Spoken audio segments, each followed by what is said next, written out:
good evening, ladies and gentlemen. Welcome to the Mythical Ireland Library. It's the 8th of January. A very good evening to you. Happy New Year if we haven't said it already.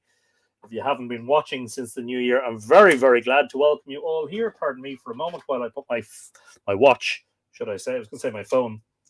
Pardon me while I put my watch on charge. Only 5 seconds in and I'm already getting distracted. You're all very welcome. This is Live Irish Myths, episode number 259. I'm your host, Anthony Murphy. We are going to get back to Joyce's Social History of Ireland at some point. In the meantime, I am following up on a request that was made several episodes ago, possibly a month ago, maybe even more. And I can't actually remember who it was that asked for it. But one of the viewers asked for a recommendation of the top 10 books about Irish mythology and the top 10 books about Irish history. I said I'd be glad to do that. And when the time finally came around, which was today, I realized that it's very, very difficult to pick 10. In fact, I think I picked about 50. I'll try and rank them as much as possible in terms of what you need. I mean, if this is about an introduction to Irish mythology, there are certain books you could recommend, definitely. If you want a deeper dive, and if you want to specialize or delve into particular things like annals, like Denchianicus material, like glossary material, like Toynbee Culne, like place names, well, I mean, there are so many rabbit holes. But anyway, I hope you enjoy this. I've been looking forward to it. It gives me a chance to show off some of the library. So hopefully you will enjoy it. And not only that, hopefully you'll find it useful. Anyway, before we proceed, I must say hello to several people.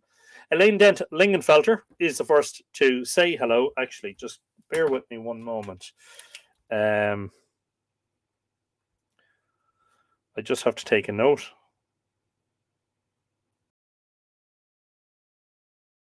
And yes. Yes. Yes. Good. Elaine is telling us it's about 12 Celsius, but it's a miserable day there because it's raining to beat the band. Well, after we had a month or more of low pressure systems coming over constantly, we actually did get a break over the last number of days, and we got some bright, cold weather and some ice, a bit of frost as well. So you can keep the rain on that side of the Atlantic just for now, Elaine, if you don't mind. Heather Marie Leaning says, evening, Anthony, Tom King, and Two. I hope you're all well. Happy New Year to you all and many happy returns.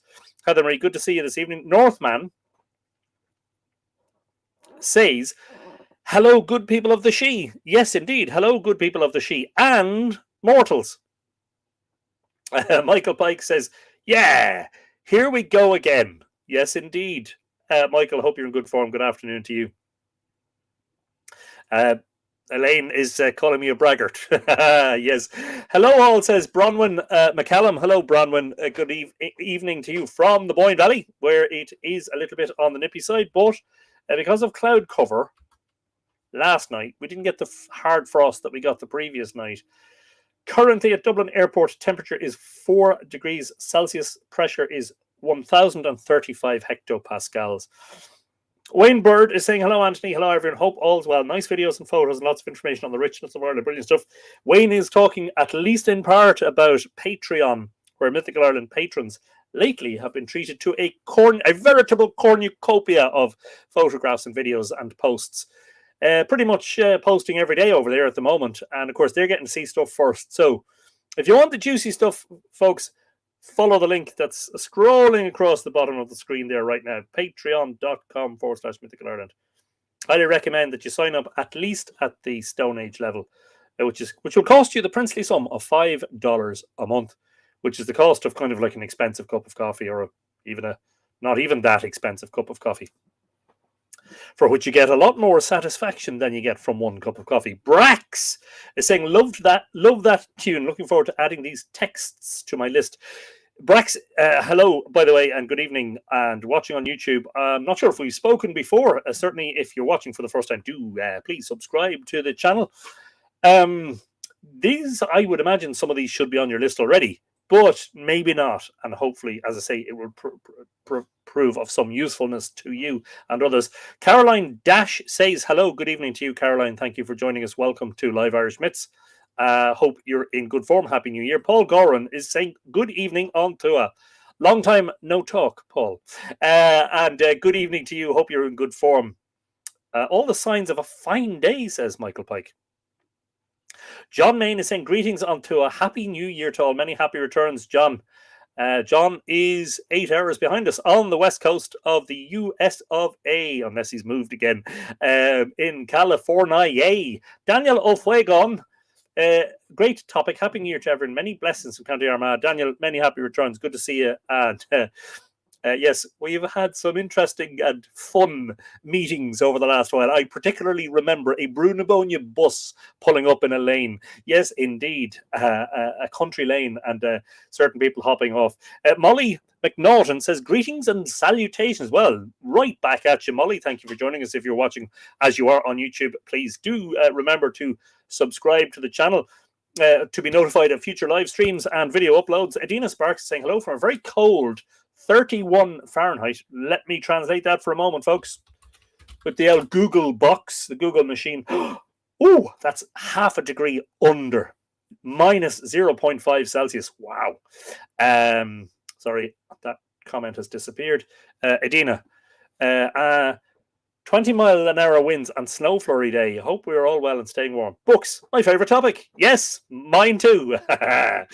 Yes, I keep buying books.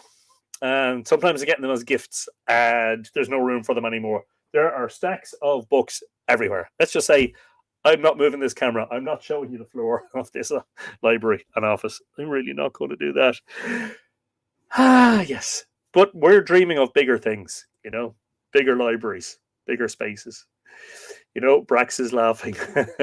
And Scott Doherty is here. Super glad to have our live stream today, as it is cold, foggy, gloomy here, and it will brighten my day. Well, I'm glad to hear it, Anne. Greetings to you and to Bill. Hope you're in good form, and definitely stay warm. Good idea.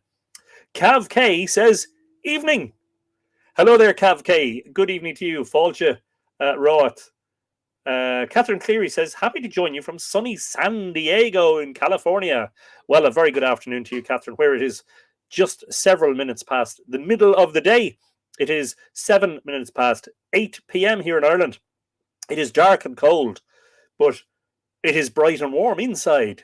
And we hope to radiate that warmth and coziness around the world this evening. Samantha Healy is here. Good evening, Anthony, Tom, and all the Tua. A very good evening to you, Samantha. Thank you for joining us. Always a pleasure to welcome you. Cav Cake got cozy. Sounds nice. Simon O'Tusifar says, good evening, Anthony. Any snow? Very cold and dry here in Cork. No, we had a streamers coming in from the Isle of Man over last night. It was raining, actually, for a while last night, overnight. But the cloud cover meant that it kept the frost away. It wasn't. The only frost that was on the ground today was the frost that hadn't melted from the previous night.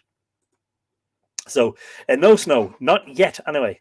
Caroline Dash says it's about 3 Celsius here in the northeast of England. Yeah, it's cold. It's definitely a night for a blazing fire or a super sir, if you remember those, or just the central heating on, you know. Paul Goran is now announcing a good afternoon and evening to brilliant stuff. Helen Hurst Shader is here. Greetings to Anthony Alda. We have 6 inches of the fluffy white stuff newly fallen. Wow. Go and make a snow. No, wait. Watch the episode first, then go and make a snowman. Joe Butler, Auntie Joe, is watching from Colorado, where it's a cold, wintry day, but the sun is out. It makes such a huge difference. Lovely to see the sun over the last number of days, having seen so many cloudy, overcast days. In the winter, in Ireland, the days are short. When it's cloudy, the days are shorter again. Kathy May Deo is watching. Good afternoon, Mr. Anthony Antua. I'm battening down my hatches. Are you expecting a storm, Kathy May? Hopefully not. Maureen Joyce is watching from an overcast Lexington, Kentucky. I hope all are well, in good form here. Maureen, and of course, the same right back at you. Valerie Gallagher is saying hello to all from a snowy Rhode Island. Snow seems to be the order of the day in many places. So hope you're all enjoying the picturesque nature of it, and that it won't inconvenience you too much, and that you're staying warm. Jacqueline Kelly Adams is in the house. Greetings, Anthony. It's snowing here in the Columbia Gorge, Pacific Northwest. I hope you are hale and hearty. Well, I'm surviving, It's winter. It's January. Cold, long days. We took down all the Christmas decorations and the 2 Christmas trees yesterday and put them into the attic. So now there's less light and there's less of that sort of sparkle in the place. It feels just a little bit sort of duller. However, we have a little tree for the porch, which isn't a Christmas tree. It's been there for several months, which has lights on it, which is lovely. So the porch at least is very welcoming still. John Main says, lovely during the day, but a wee bit chilly at night here in San Francisco. That must mean, John, the sun is shining. Hopefully the fog that so often shrouds San Francisco is not an issue at the moment. Debbie Sheehy is saying, good morning from a warm, balmy Melbourne. Well, I tell you, somebody in the world's got warm weather. Somewhere in the world right now, it's warm and balmy. And that is Melbourne, Australia, where Debbie is saying good morning to us. It's Tuesday morning there. It's Monday evening here. It's Monday afternoon in the US and Canada. Debbie, always a pleasure. Happy New Year. If we didn't see you on the last episode, I can't remember. I apologize. I hope 2024 is off to a good start, and I wish you all the best for the year. Kathy Ift is saying it's cold and rainy in Washington State also. Well, look on the bright side. It's not snowing. Does that mean you've no snow to shovel? Caroline Shovel. Yes. Caroline Dash says Starbucks is £4.55 and isn't all that nice. Well, there you go. So for $5 a month, for the price of one coffee, you get the juicy stuff. Tom King is here. Hello there. Anthony and the Mighty Two. Cool but dry at the forge of the smooth road. Hope all in good fettle. Enjoy story time. Yes, indeed. Tom, don't forget you can buy Tom's wonderful items, including the Triskel pendant, the triple spiral pendant on the Mythical Ireland shop, which is mythicalireland.com, and look for hand-forged artworks. He's very skilled, and he's a nice fella, and they're beautiful. Ola Conrad is saying greetings from Denmark. Very good night to you, Ola. Thanks for joining us. Hope you're in good form. Ivani Ali says, Morena Bore da Majinois. Well, that looks Irish. You're Creoso from New Zealand. Jigwich, hello. Creoso, welcome. Christ is risen. Ivani Ali, a happy new year. I think we might have seen you on the last one. But happy Tuesday morning to you. And always a pleasure to welcome our Australian and New Zealand viewers as they tune in for what them is early morning and for what us is evening time. Donna Ferrer says, hello, everyone. Looking forward to this discussion. Thank you.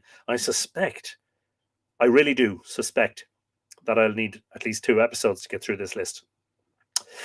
But there you go. All the more excuse to watch the next one. Samantha says, snow and ice today. 2 Celsius in Buckinghamshire tonight. Hey, look at the positives. That's +2, right? That's not -2. That has to be positive. Kathy May says, good afternoon, Mr. Anthony and Tua. I'm battening down the hatches today. We have a big windstorm going to hit tonight and snow coming this weekend. Crazy weather coming. Hope all are well. Well, all are well. Kathy May, hope you stay safe and do batten down the hatches. Make sure you have plenty of tea, maybe a little dram or 2, and some nice buns. And you'll be grand. Suprenter, tee-hee-hee. This could prove to be an expensive... yeah, I start recommending books and you all start shopping online. The temptation to purchase would be very great, unless I have some already. So cold here. Yeah, I suspect many of you... I mean, a lot of these books you'll have heard me talking about. So hopefully you'll have purchased them before. And or been gifted them or whatever. Catherine Cleary is saying, happy to join you all from sunny San Diego, California. Brilliant stuff, Catherine. Good afternoon to you.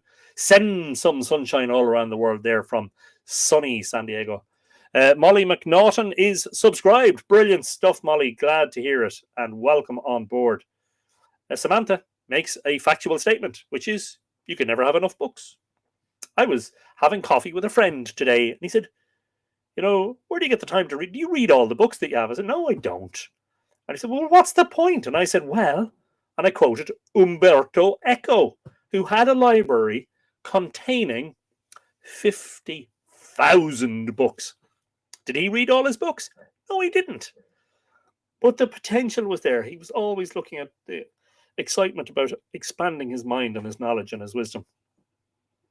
It's not about boasting about, look at all the books I have, look how clever I am. It's about, this is stuff that I'd love to be able to read and find the time to read, and maybe it would take many lifetimes, but it's just that thirst for knowledge, isn't it? Catherine Woodruff is saying Happy New Year to and Anthony from Wisconsin, from a fellow book collector. How many are in your collection, Kath? Let's start this. Yeah, let's start these comparisons. I reckon, without having done a recent count, I reckon there's 1,500 here. I'm a little bit behind Mr. Echo. He had 50,000. But there you are. Caroline says books are the best. You know, I can't disagree. Northman, want to recommend my favourite for history that I started with? Early Medieval Ireland, Matthew Stout. Amazing. Yes, that will be in my history book section, which we'll do in maybe a few episodes' time.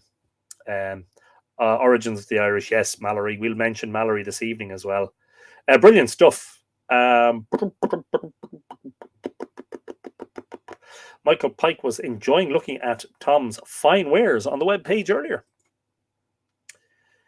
I like thinking of you and your forge, says Joe. Well, part of the reason for that, I think, is Tom is such a merry soul. Tom brings light and warmth pretty much into the lives of everybody he meets. And that he often works alone at night in his forge. But I imagine that Tom is never really alone because he's got all of us sort of virtually around him in a way, you know. Hope that doesn't sound too mad. Ola says -8 Celsius here and 10 centimeters of snow, which is about, what, 4 inches, just for the Americans. Love books too. The problem is when you have to put books on top of others horizontally, but impossible to declutter. I know. And how do you say I'm going to remove some and sell them or give them away? How do you do that? The only time I sell books on or give them away as gifts is when I have duplicates, you know. Ad Astral Music says, hello, everyone. Hello to you. And I like the icon, the Triskel icon.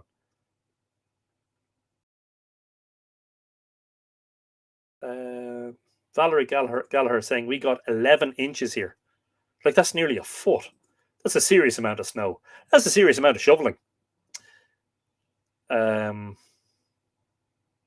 Tuesday Thompson says, happy Mythology Monday and many happy returns to you, Tuesday. Elaine Dentlingen-Felch says, Anthony, you picking 10 books is probably as difficult as me pick my 10 favourite places to visit in Ireland when people ask.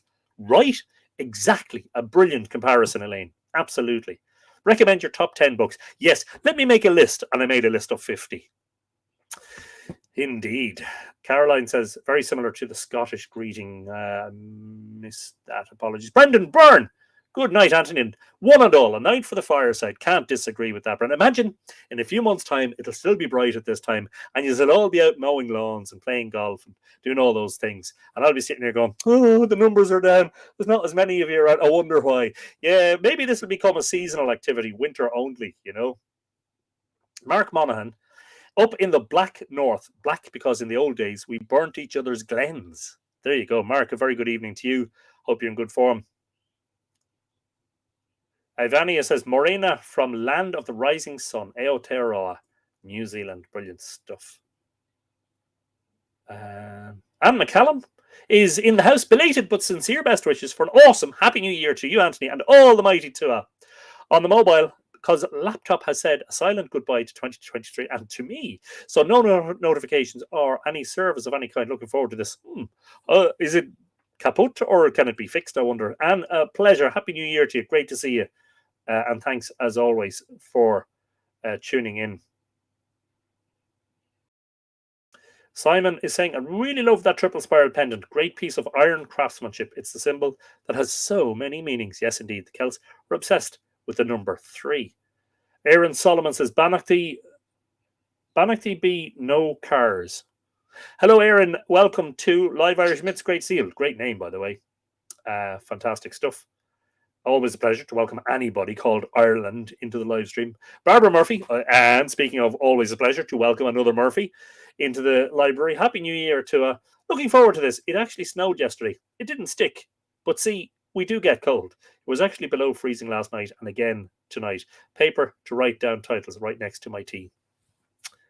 Good idea. Don't forget, when we're finished the live stream, and we're streaming simultaneously on Facebook and on YouTube, when we finish the live stream, the videos will be of the live stream will be available to rewatch immediately afterwards. The Full Irish Gary is here. Great, good evening, great and good to a bitter day on the sod. Not a fine day on the sod as usual, Gary. It's a bit cold, all right. Paul McFeely says, "Hey, Anthony and all, hope all is well. Good form here, Paul." And Happy New Year. Hope you're in good form yourself. 600, says Ola Conrad. I assume that refers to the number of books in your library. Impressive. Nothing wrong with that. Aaron Solomon says, hello there this time. Good stuff. Desiree is in the house. Hello to all the two. Anthony Murphy, still trying to figure out how to help with that thing we were talking about, but having some computer issues, it's fine. There is absolutely no pressure whatsoever, Desiree, whenever you're able to get around to it. I'm not in a rush. You're not in a rush. Let's all just relax and chill and kick back and just think, wow, wouldn't this be the dream job where you could say to the boss, you know, I can't do this at the moment. I'll get around to it. And the boss says, yeah, it's fine. No problem. Oh, hang on a second. I'm not paying you. Yeah, it's like, what's this about a boss? Bosses pay their employees. Well, usually, although in certain parts of the world, they probably don't. Ooh, says Deborah Gilbert. Top 20 books. Yay. Must pick one or two to add to my collection. Happy days. Yeah, picking one or two from the 20 could be a challenge. Valentina Bernardi says, good evening from a slightly snowy Glastonbury. Oh, wow. It's snowing in Glastonbury. I have been invited to speak at this year's Megalithomania event on the first weekend of May in Glastonbury. Barb Jordan is in the house and is sending love hearts to everyone. Hello, Barb. Happy New Year to you if we didn't say that to you last time. Welcome. Elizabeth Bambrick is saying hello from a snowy West Sussex. Is it sticking, Elizabeth? Is it on the ground? Could you make a snowman? Danu Forrest says hi. Hello, Danu. Beautiful name, of course. Brilliant. KCAV says 300,000 books in the British Museum Library image. That, of course, most of them obtained from overseas. I was surprised not to see the Book of Kells in there. Yes, well, we all know where that is, although there's a campaign been going on for years to try and get it back into Kells. Office Care 36, who was Peter Woods in Monaster Boyce, County Louth, says grand stretch in the evenings. Yes, the sunset is about 10 minutes later than it was at midwinter. I'm seeing it. I'm seeing it. Not quite enough to get overly excited about yet. I'll be excited when it's still bright when we start the live streams, and that's not going to happen until the middle or the end of March. Oh, that seems so far away. But look, come here. Hope springs eternal. Let's keep positive and let's say, yeah, it's going to happen, and and let's not wish time away either. Let's enjoy the time. Anyway, so before we get started, today is the 8th of January. What is the significance of the 8th of January? During the COVID pandemic, when Newgrange was shut, and I've mentioned this before, but I just want to mention it again. I probably mentioned it this time last year. There was a study carried out to try and determine when the sun, how long the sun actually shines into the chamber of Newgrange for, by Frank Prendergast and Claire Tuffy, and involving others like John Lawler from National Monument Service, the photographer. And although the full results of that survey that study haven't been published, a synopsis or a short summary of results was published in Archaeology Ireland magazine last year. And it was announced that the last day upon which sun had been witnessed in the chamber of Newgrange was the 8th of January. So even though winter solstice, well, this year in Ireland, it was officially in the early hours of the 22nd, which is 9 days plus 8, that's 17. So tomorrow actually is likely to be the last day in which the sun shines into Newgrange in the morning. So it's amazing. If you think about it, the 8th of January being 18 days after the 21st of December, that's because it's a symmetrical movement, 18 days before and after means the sun is actually shining into the chamber of Newgrange for over a month, for about 36, 37 days. So there's that. Keith Doran says hello from Australia. Very good morning to you, Keith. Happy Tuesday to you. Hope you're in good form. And I believe it's nice and warm down there. All of us in the northern and western hemispheres are talking about rain, cold, clouds, trying to keep warm, dark, short days, storms, wind, all that stuff. So, spare a thought for us all, will you? Good morning to you. The other thing that I wanted to mention that I thought was very important, hoping to create a post about this on the blog and on the social media. Lovely summer in Tasmania, says Keith. Van Diemen's Land. I'm glad to hear it. Send a little bit of it our way if you could spare a few degrees. That'd be really nice. Gordon Farrell is in the house. Good evening to you, Gordon. I hope you're in good form. Always a pleasure to see you. So this week in 1999, which is 25 years ago now this week, Richard Moore, the artist in Drogheda, walked into the office, the reception area of the place where I worked, which was the Drogheda Independent newspaper, and asked to see me. And thus began a magnificent adventure into Irish myths and megaliths. We went on to write together Island of the Setting Sun, which was published in October or November of 2006, which means, if you think about it, that was practically all of 1999 and all of 2000. 1, 2, 3, 4, 5, 6. Yeah, the best part of 8 years, 7.5 years, we worked together on Island of the Setting Sun. And although we're not working together now in terms of my books and Mythical Ireland, Richard remains a huge influence in terms of what has happened over the intervening period.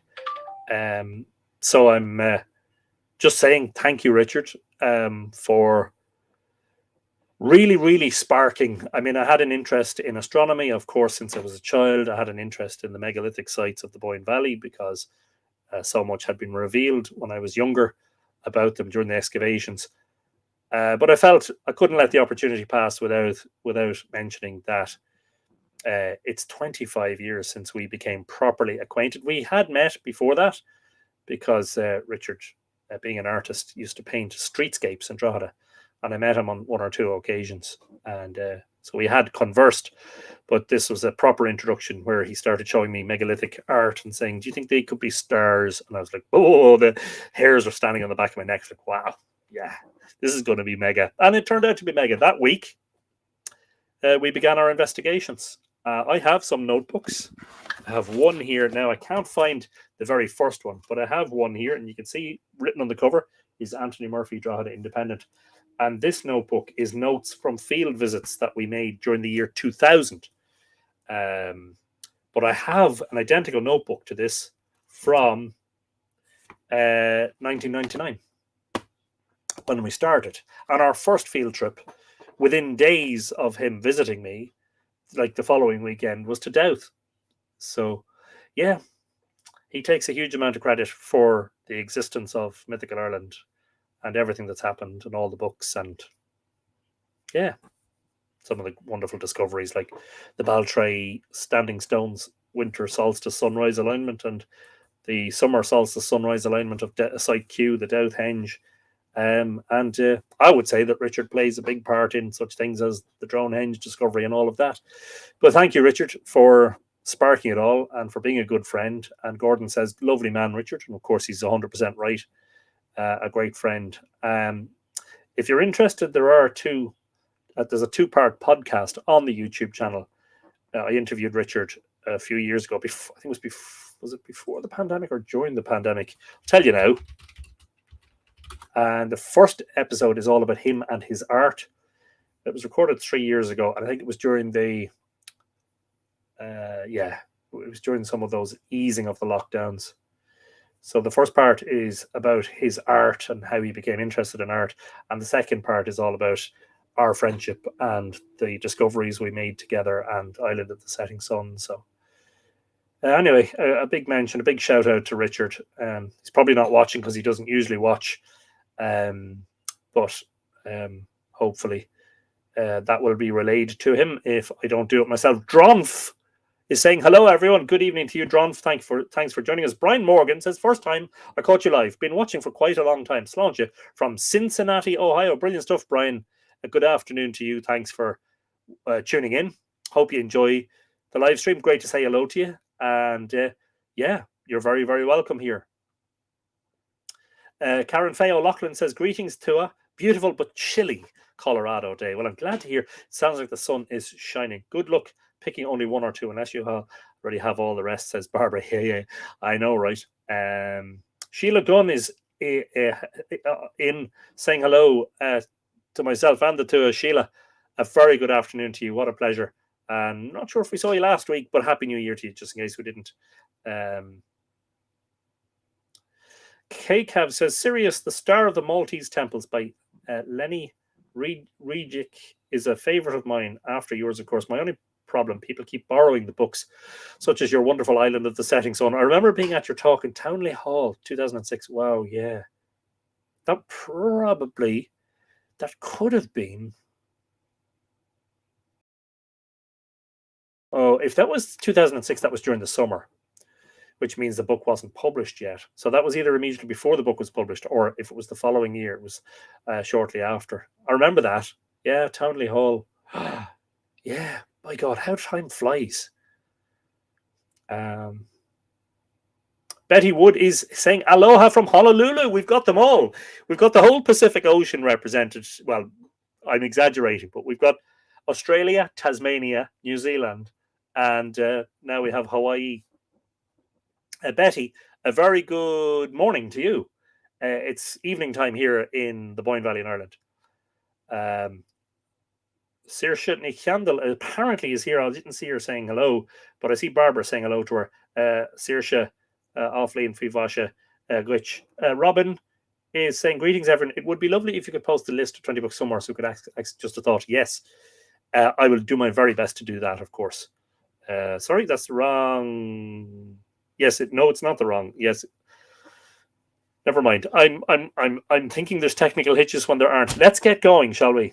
Let's get going. So, where do we start? Okay, I promised you. So somebody suggested the top 10 books about Irish mythology. I attempted to make a list. I made a list of 50, and there's more. But in terms of, I suppose it really depends. Do you want an introduction to Irish mythology? Do you know nothing about Irish mythology? Do you know something about Irish mythology and you want to advance that knowledge? And then do you want to take it to expert level? So by the time we finish, which could very much be a second episode, by the way, by the time we finish, it could very well be the case that you'll have enough suggestions to take it much further than just a mere perusal or a mere introduction to Irish mythology. Anyway, let's get going. So I can't really rank these. So please understand that I'll do my best to give you 10 and then another 10, which will be 20. The one that I talk about first, yes, would be up there. But these are not necessarily in strict order.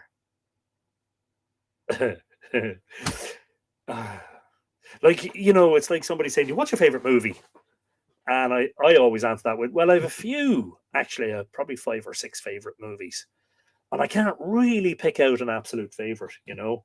Anyway, to start off, and believe it or not, coincidentally, this is a hardback copy of a book that I had in paperback. And I picked up this copy in a secondhand bookshop in Glastonbury the last time I spoke at Megalithomania, which I'm trying to remember what year that was. I think that was 2019. Yeah, gave 2 talks at Megalithomania in 2019. Cost me the princely sum of £12 sterling. This is, so for those of you who know nothing about Irish mythology, I'll explain the Celtic mythology in a moment. This is a brilliant starting place because it's a dictionary or an encyclopedia, and there isn't a massive amount of information about any particular thing, but there's a lot of as a brilliant starting place, and every entry has sources where, you know, if you want more information that you can follow up, or links to other articles in this that will help you. I found it invaluable, certainly. It was one of the books that served as a great introduction to Irish mythology for me. So just to explain that, when you see Celtic mythology, look, that refers to the Celtic nations, as it were, which are generally thought of as being Ireland, Scotland, Isle of Man, Wales, England, even though, apart from the Arthurian stuff, there isn't really much of Celtic left in England. Blame the Romans for that. And then Brittany, parts of northwestern France. But the vast majority of surviving mythological material is Irish, and the rest would be Welsh and Scottish, and maybe Manx. When you pick up any book that's ostensibly about Celtic mythology, a huge amount of what's in there will be about Irish mythology, because we didn't have the Romans, though we did have the Vikings, and we did have the Normans, and we did have the English, and all of them had various effects on things, but they didn't. We were very lucky to be able to retain a lot, and the Christian and sometimes lay monks wrote a lot of the stuff down in the Middle Ages, although they did interfere with it, as we've said many a time. So James McKillop's Dictionary of Celtic Mythology is a great place to start. During the COVID pandemic, I did invite James McKillop to partake in a live conversation episode, but he declined, and I think the main reason was this was published in the year 2000, I think. Either that or 1999. Actually, 1998, I'm mistaken, which is, when you think about it, over 26 years this year. And he said, look, I wouldn't be comfortable because, I wouldn't remember a lot of the material, But a brilliant place to start. And Danu Forrest agrees with that wholeheartedly. She does, but she's just so many comments. Her comment has flown off the screen. And I see lots of people arriving. Where did that comment go? I can't find it. Sotanar. Sotanar, welcome. Hope I'm not too late. No, just started. This is book number 1. That's it. McKillop is a great start. That's what Danu was saying. Okay, so that's, if I had to, if you absolutely forced me to pick one book that I would recommend above all others to start off with, and it's very difficult. There's so many, and there's so much richness. We'll talk about Lady Gregory and Charles Squire, and talk about ancient Irish tales and all of that stuff. We'll talk about Dahi O'Hogan in a moment, but if you had to absolutely say, look, start here, that is a very good place to start. James McKillop's Dictionary of Celtic Mythology. I am not sure if that is still in print. It was reprinted in paperback. As I said, I had a paperback copy for many years. So I'm not sure. Maybe somebody could do a quick Google search and tell us, is it available to buy new anywhere, or is it only available to buy secondhand? Very valuable in your search for information about Irish mythology. So that's number 1 off the list. Who am I seeing? Yes, Lady Gregory. We'll talk about that, Gordon. Absolutely agree with you. Erica Rivertree says, Banachty o Louisville, Kentucky. Hello. Erica, happy belated birthday, am I right? Was it your birthday in this past week? I think it was. I could be mistaken. I thought I saw something on Facebook. If I am mistaken, I apologize, but I'm not sure that I am. Perhaps you don't want to talk about it, but happy birthday. Hope you're in good form.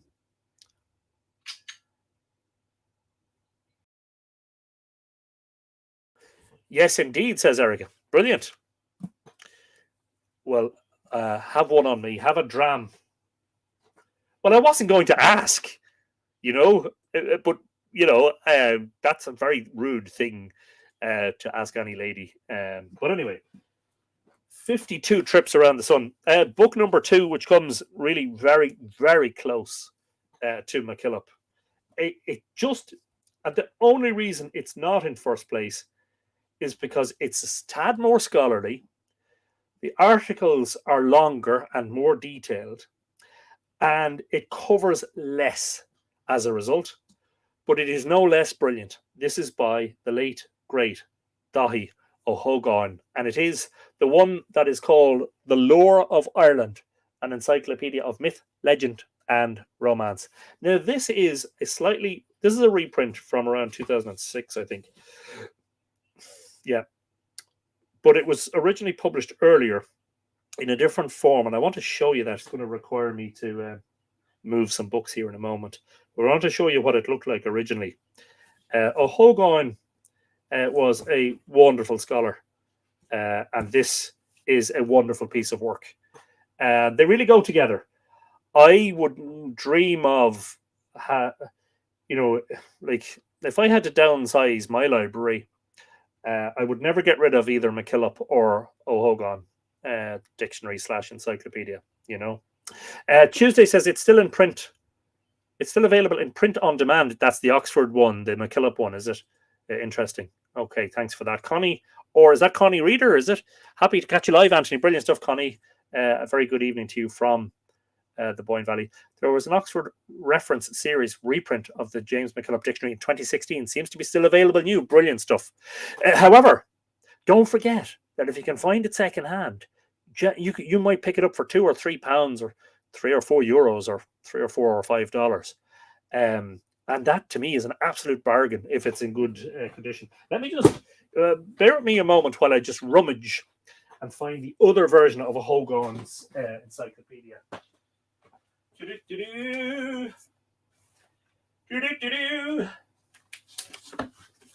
And look what I found on my bookshelf while digging out O'Hogan's other version.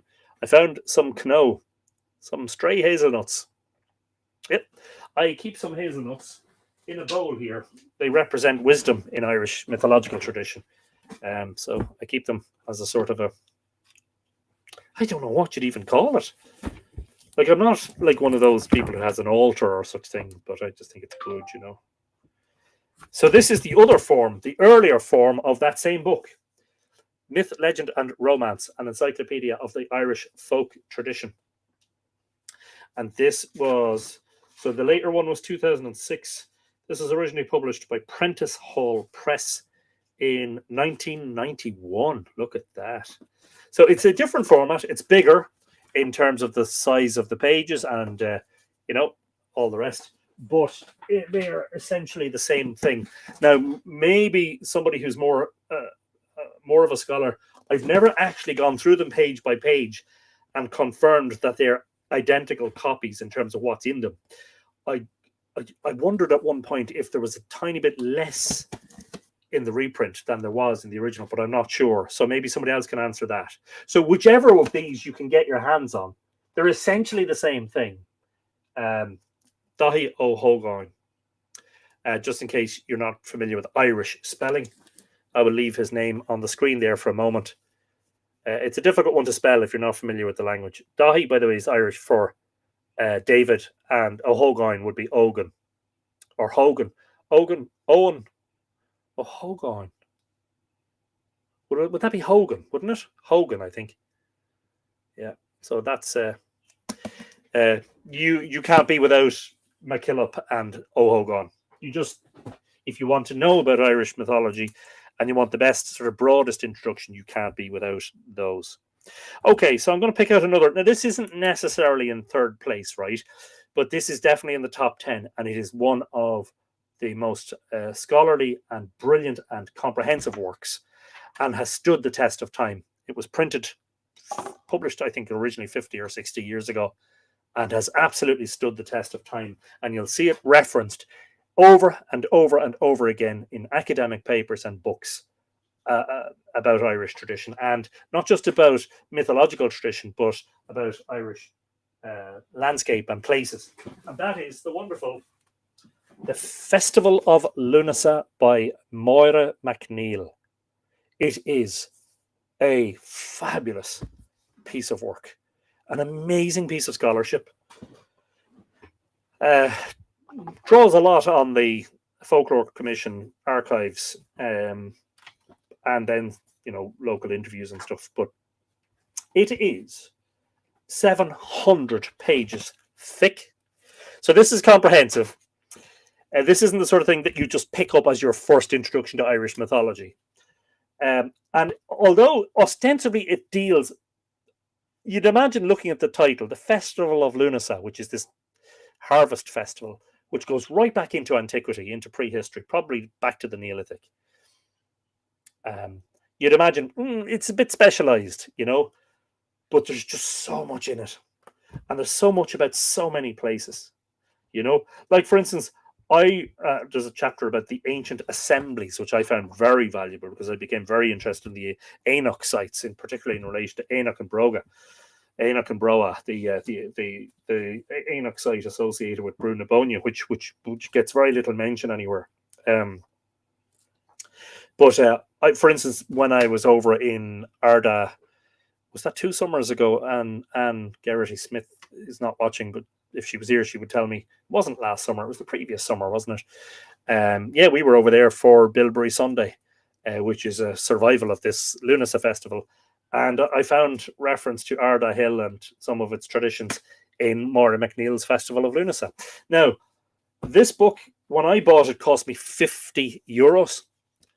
It was originally published in 1962 by Oxford University Press, reprinted in 1982 and 2008, printed in the Republic of Ireland by Dundalgan Press, Dundalk, and this is UCD, Corla Velogus Éireann, University College Dublin, 2008. I understand, and I want to be careful because I don't want to misstate, but I understand that this is out of print. Now, I could be mistaken about that, so please don't take that as Bible, bibliothèque, bibliophile, Bible, book. Never mind. The connection's a bit tenuous anyway, and this isn't so much about religion as such as ancient ritual and community practices stretching back across the aeons. Yeah, this is wonderfully rich. If you can find a copy, if you see a copy, I've seen them sporadically in, for instance, Michael Slavin's old bookshop on the Hill of Tara. If you see a copy, buy it. Even if it leaves you broke, you go without breakfast, dinner, and tea for a few days for the sake of it. You really would. I'm telling you. A fabulous, fabulous piece of work. And I find myself going back to it. I mean, I bought this in 2008, and I have found myself over the past 14 years going back to it time and time and time again. A very rich and beautiful and erudite and comprehensive piece of scholarship, and a wonderful, wonderful link to the past. So there you go. It does seem to be out of print, says Sotoner, and Daniel Forrest tells us it's £937 on Amazon. What did I start? I'm recommending books that, okay, I can't, I suppose, one of the things that I didn't prepare for, so I'm going to hold my hands up straight away, is when I was preparing this list, I didn't account for whether a book was still in print or not, or how much it was going to cost. Now, all I can tell you is this, and I want to let you in on a secret, so listen very carefully right now. Listen very carefully. Strictly between you and I. The original 2-volume edition sells for around $200 plus, says Erica. Yeah. So the original was published in 2 volumes, but this is a single volume, and it's fantastic. There are secondhand bookshops where you walk in and you find absolute treasure.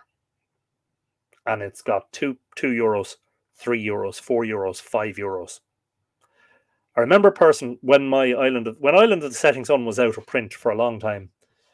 It was published in 2006, reprinted 2008, went out of print after a while, and was out of print until 2020. It was out of print for about 10 years. And during that time, ridiculously priced copies, such as Marcus, by the way, hello and good evening to you, 937. I had seen Island of the Setting Sun being a couple of grand being asked for it. But there was a lady walked into a secondhand bookshop down the country somewhere, and it was like €3. And she wanted to tell the shop owner, you have to understand this is worth a lot more than, but when you find treasure, you have to be happy about it, Sotonar says cheapest hardback version is about 220-ish. So I'm hoping that those of you who are previous summer, says Gordon. Yeah, it was, wasn't it? Of course it was, because you were there, Gordon, of course. Brilliant. Somebody's asking, any new books out that tie with the mythology, with the latest discoveries on DNA. Yeah, well, my own work actually, my Bowen monograph and my Mythical Ireland reprint. There's an amount of that in there. Not in relation to specifically, I'm not sure. I haven't had a chance to read John Waddell's Pagan Ireland yet. I suspect there'll be DNA stuff in there. Well, finding out about the more obscure out of print books is quite important too, Anthony. Yeah. So it's 10 to 9, and I've only talked about 3 books. I better move on. So one that you'll find on a lot of the academic lists, published in 1946, and still heavily referenced, even though some of his ideas about mythology have been superseded or are considered a little bit out of date. Still, absolute necessary reading is T.F. O'Reilly's Early Irish History and Mythology. Now, I don't know if this book, I bought this is the way the book came. I bought it new. It doesn't come with a dust jacket. I'm not sure if it ever had a dust jacket. You should be able to get this on the Royal Irish Academy website. Let me see, is there any indication of how much this cost me? I think this is expensive enough too. I think it's maybe 40 euros. 30, 38, 40, 45, 50, something in that range. So this was reprinted, first published 1946, reprinted 1957, 1964, 1971, 1976, 1984, 1999, 2010. That will tell you, the amount of reprints will tell you how valuable this book has been throughout its lifetime. 568 pages. Now, I say not all of O'Reilly's ideas are still accepted. He talks a lot about the otherworld deity. I quote him in my Finn monograph in particular. This is one that if you were sort of, yeah, it's a look. Don't get me wrong. It's scholarly, but that doesn't mean it's not readable. It's a tiny bit. It can be just a tiny bit dense in places, and there are a lot of Irish names and proper names, place names, and Irish words. So if you don't know any Irish and you don't know the pronunciations, it won't help you, which is one of the reasons somebody mentioned earlier, Matthew Stout's book about medieval Ireland is so valuable. It's got the pronunciation guide in it. So every time there's an Irish place name or an Irish personal name, he'll give you the phonetic English pronunciation of that. Sorry, just taking a note here. Okay, this could take several episodes. Anyway, I think that's okay. I think most people will be interested. Monica Regley is in the house. Hello, Monica. Happy New Year to you. I hope you're in good form. Many happy returns. Hope it's a great year for you. Saoirse Candle, I would rather have the recommendations and not bother about the prices. It's all good to know. Like, even Royal Irish Academy books without members pricing. Yeah. And Saoirse adds, yes, RIA member price is 45 euros on average. Yeah. Sotonar says, seems there were dust jackets at one point. Yeah, this is how mine arrived. It didn't have a dust jacket. Great book. Again, if you're compiling a top 20, it's there. Is it on the top 10? Not necessarily. It depends. If you're looking for an introduction and you know nothing about Irish mythology, it's not necessarily going to be on your top 10, but it's certainly going to be in your top 20. The next one is, and again, so I put a list of 20 together, and then I realized, look, I can't really, it's very difficult for me to grade these as to exactly where they should be. But Laura Gawala Éireann, which is the book of the takings of Ireland, otherwise known as the Book of Invasions, is available in those green hardbacks in 6 volumes. I will show you one volume. There's volume 5, which is a very large volume. Actually, sorry, I think it's 5 volumes. Apologies, because the Roll of Kings is the last volume of Laura Gawala, and this is Roll of Kings.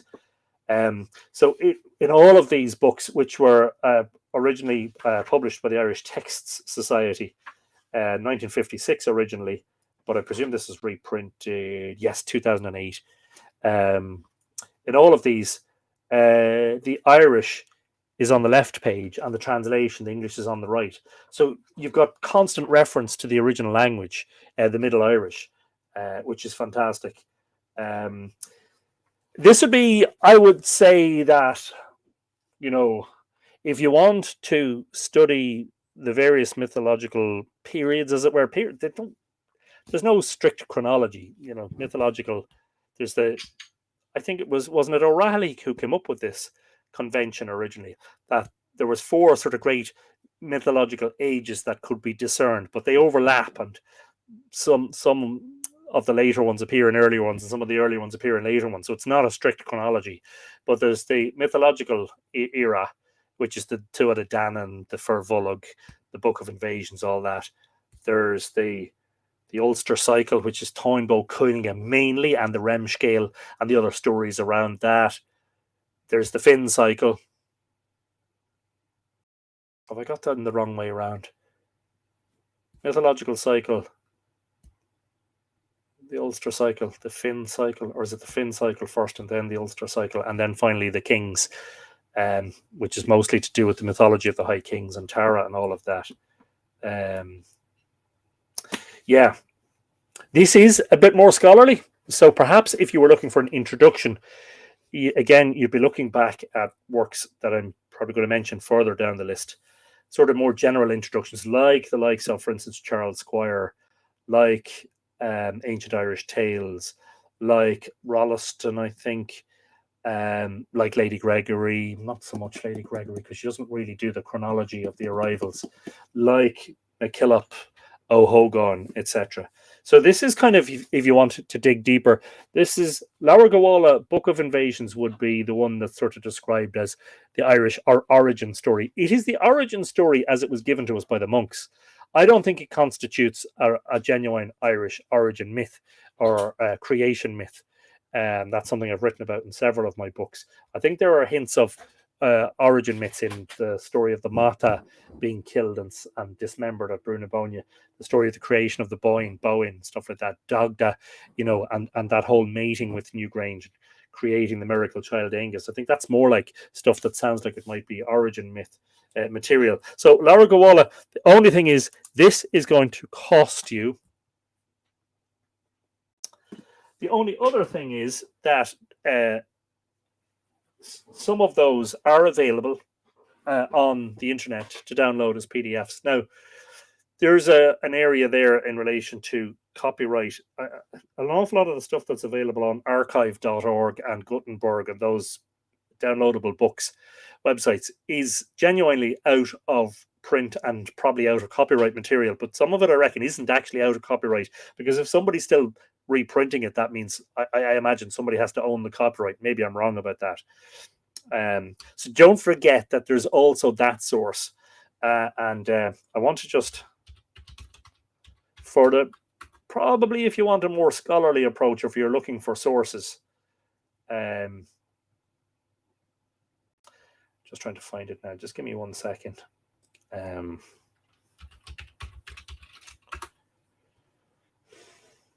There's a brilliant website in terms of sources, which gives you the print sources, but also the downloadable internet sources.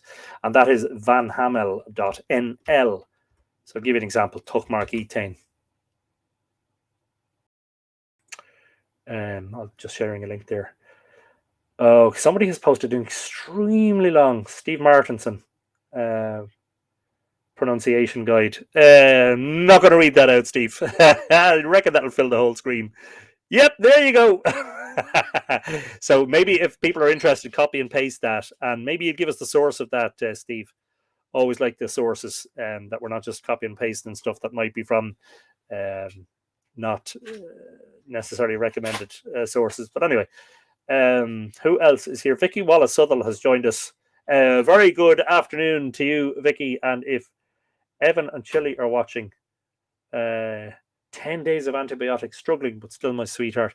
Well, tell him we all wish him a get well soon. A big hug from all of us, and hopefully he'll be better soon. Monica, congratulations. Our first grandson, Carlo, is born. Brilliant stuff. Well, that's fantastic news, isn't it? Yay. happy, uh, happy. What do you call it when you're a grandmother for the first time? Happy granny celebration. Happy, yeah, brilliant. I always miss a lot of books and other things. Uh, retiring next summer. Sounds like you're going to get a lot of books into your collection. Yeah, don't forget your local library. If you haven't got the money, or you're not, you're not able to outlay hundreds of euros to buy copies of books, your local library should have. In Ireland, a lot of this stuff should be available in libraries. Not so sure in the States, but a university library should have good access. Excuse me.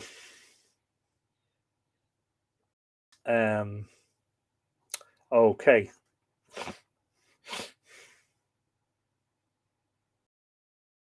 Colleagues tell me I will be the most crazy granny ever. Brilliant. No, don't freeze, says Barbara. I hope it's only on your side and that isn't a general freeze all around. Always great to see you monitor the sources, says KCAV. Yeah, when people copy and paste stuff into the Mythical Ireland community without attribution, that breaks a rule. And one of the rules of the Mythical Ireland community is you must tell us where you're getting this information from. There's a lot of, sorry to say it, I need to be crude for a moment. There's a lot of feckin' bullshit on the internet, so you have to be very careful. The other one that would be multi-volume and would be a little bit more specialized is the Dintianicus material. So the metrical Dintianicus in particular, which was published in 5 volumes by Edward Gwynn in the first half of the 20th century.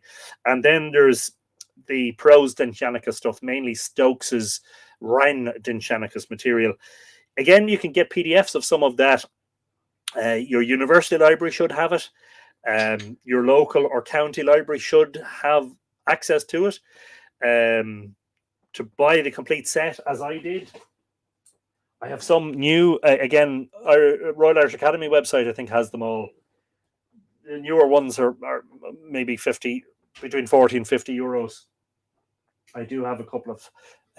I've one second-hand one, and I have a couple of modern facsimile reprints. Don't forget, the cheaper option is the facsimile reprint. If it's a facsimile reprint, it's an exact copy of the original, but you'll get it for a lot less. So I'll give you an example. Oh, I will in a moment, I promise. So this is volume 3 of the Metrical Dintianicus by Edward Gwynn, and you'll see it's an exact copy of the original. It's got the Irish on the left page, the English on the right.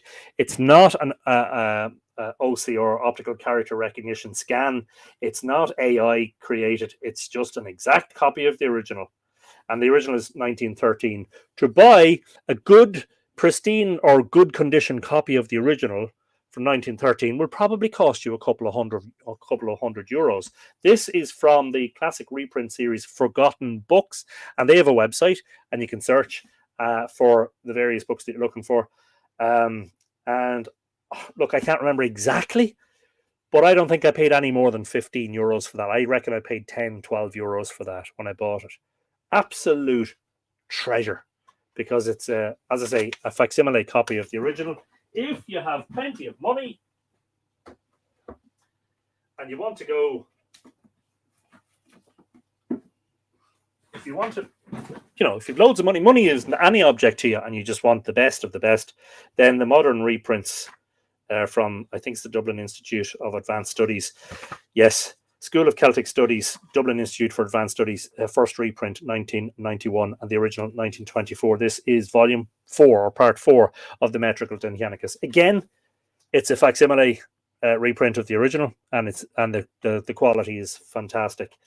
But there's a huge amount of Dintianicus material, the lore of the eminent places, and it forms a very important part of the study of the past and the study of the sacred places and the important places of ancient Ireland, as the stories about them are written down in the Middle Ages. Would that be in the top 10 in terms of an overall introduction to Irish mythology? Probably not, actually. This is for, you've done your introduction and you're like, I really like that Dintianicus material. I want to go deeper into that. In the early days, I would have incorporated Dinshanicus material into Island of the Setting Sun, for instance, in relation to Douth and the story of the building of Douth, the story of Tara, etc.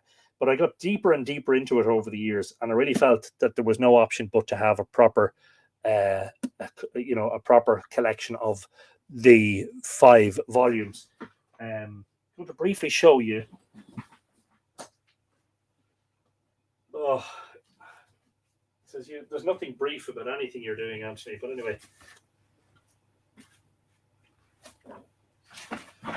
So I did, some time ago, I invested in an original copy of Part 4, but I regret to say that it is in fragile condition and it really needs to be brought to a bookbinder, somebody who specializes in reinforcing and repairing old books. So this, as you can see, the spine is very fragile. It's a paperback, so it's not a hardback. I'd love to see this being bound into a hardback volume, leather or something. But you'll just see now in a moment, like it's fragile. I'm kind of nearly afraid to open it. So this is an original. Part 4 is 1924. So that's actually 100 years old this year. So I sort of invested in it, and then when I got it, I was like, this is fabulous, but I'd much prefer to have the modern reprint. So I invested in the modern reprint because I wasn't comfortable leafing through this and using this as a reference source because it's too fragile. But I suspect that a book, someone who specializes in that kind of work, would be able to rescue it, as it were, and put a good cover on it and make it's in a. I have it in a sort of a cardboard frame here just to protect it while it's on the shelf.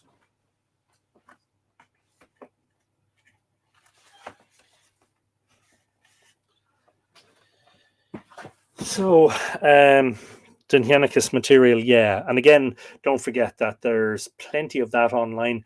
Story Archaeology, the website, has some up-to-date translations of some of the Dinshanicus material and is very, very good. It's very scholarly. It's very reliable. It's not Wikipedia. It's very good, you know. Mariana Dunn was getting the Honda battery fixed. That's okay, but come here, you can watch it back. And we're only what are we, 1, 2, 3, 6. This is a list that is 50 long, and I'm only on number 6. I knew this would happen. Acid paper, maybe, says John Inman. Yeah, I just want to bring it to somebody who's an expert and say, look, I would rather try to rejuvenate this than to leave it decaying, you know. You will want to listen to the whole, says Barbara. Yeah, brilliant stuff. I love library episodes, says Gretchen Sky. So do I, because I love books. Small freeze, but it went away on Facebook, says Desiree. Peter Kennedy's in the house. It's been too long, so Happy New Year indeed, Peter. And don't worry, sure, look, life takes over. I hope you're in good form. It's good to see you anyway.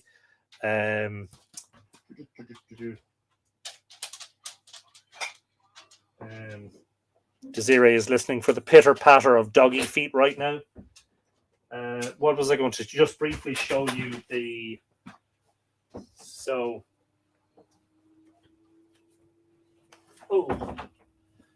have to be careful with my Bridget's Cross, especially since the next significant celebration in the old calendar is in bulk coming up soon. So these are facsimile reprints of Revue Celtique, which was a French published journal published in the late 19th century, and Whitley Stokes' translations of the Wren Dinshanicus material. The only reason it's called the Wren Dinshanicus, like you say, what's it got to do with Wren? Is because the manuscript involved is housed in the University of Rennes in France, and that's the only reason. It's an Irish manuscript, but it translated in 2 parts in volumes 15 and 16 of Revue Celtique, which were published in 1894 and 1895, I believe. Yes. So invaluable material. You can download everything he wrote in those 2 volumes as a single PDF, again from one of those archive.org websites. So, you can access. I always say, look, try before you buy, as it were. I think it's out of copyright, I imagine. But imagine trying to source the original Raivu Celtic tomes. I'd say you'd spend a pretty penny. So again, these were facsimile reprints, and I bought these second hand, so these weren't even new. Can't remember what I paid for them. But I mean, if it was €20 a piece, that's a steal, given that the originals are going to cost you probably several hundred. Okay, so that's the Dinhianicus material. To do with place names, that would be high on my list because I'm very interested in the place names. Yeah, sort of getting too specialized now. Let me just, rather than, there are some specialized books here or some more scholarly books, let me just talk purely about introductory material for a moment. Let me pick a few that, if you haven't read anything about Irish myth, that would be high on the list. Well, one would be, and it was mentioned earlier, one would be Lady Gregory's Complete Irish Mythology. This, I think, is still in print. So it consists of 2 volumes, Gods and Fighting Men and Cuchulainn of Muirthemne. So the first volume is about the Tuatha Dé Danann and the Fianna, and the second one is mostly about Cuchulainn and Toynbee Cúilge. A brilliant introduction to some of the best known mythological material from Ireland. This looks like it's reprinted regularly. Originally published in 1904 and 1902 and 1904 as Gods and Fighting Men and Cuchulainn of Muirthemne. Paperback edition, first published by Bounty Books 2004, reprinted 2005, 2006, 2007, 2008, 2010, 2012, 2014, 2015. So you can see this is in popular demand. I regularly acquire secondhand copies, and I have 2 or 3 copies of it here actually. So this is one of those that, if you hadn't read anything to do with Irish myth and you wanted a good starting place, you'd get MacKillop's Oxford Dictionary, Dáithí O'Hogan's Encyclopedia, Lady Gregory's Irish Mythology. 3 great starting places, Now, there is some sort of snobbery and a bit of there's a bit of rancor online on that about how reliable the Lady Gregory material is, and anything to do with Yeats and all of that stuff. I have done some comparative work with some of the material she wrote about Tuatha Dé Danann, and I found it to be quite reliable. In particular, where she was talking, for instance, about the Dagda and the Mata in Tuchmark Emera, the wooing of Emer. I found the original source for that, and I found it was quite faithful. So I don't think it's not an overly romantic retelling, and this is where you have to be careful. There are books out there that appear to be about Irish myth, and there are retellings of Toynbee Cúilge and Tuatha Dé Danann stories and all of that, and they use an awful lot of creative and poetic license to embellish the stories. If you're looking for the original material translated as closely as possible into the English, and remembering that even that is an onerous and difficult task, Lady Gregory's not a bad place to start. Still in print, says Gordon. Brilliant. Yes, sorry. Give me 1 second.